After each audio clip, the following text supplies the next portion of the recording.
નમસ્કાર મિત્રો, વિડીયોમાં તમારું સ્વાગત છે। તો મિત્રો, અત્યારે હાલની ખૂબ જ મોટી અને દુઃખદ ખબર સામે આવી રહી છે।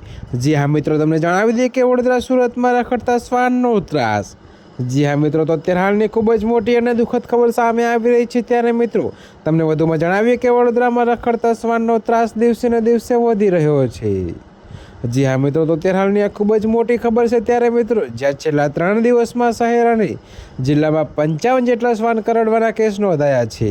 જોકે મિત્રો, એટલે કે દૈનિક સરેરાશ 23 કેસ। બીજી તરફ સુરતમાં પણ સ્થિતિ ગંભીર છે। જી હા મિત્રો, જોકે તમને વધુમાં એ પણ જણાવીએ કે જ્યાં ચાલુ વર્ષે અત્યાર સુધીમાં 33,933થી વધુ, નવી સિવિલ 27,886, સ્મીમેરમાં 6,047 કેસ નોંધાયા છે। ત્યારે મિત્રો, સુરતમાં રોજના સરેરાશ 45 કેસ નોંધાય છે।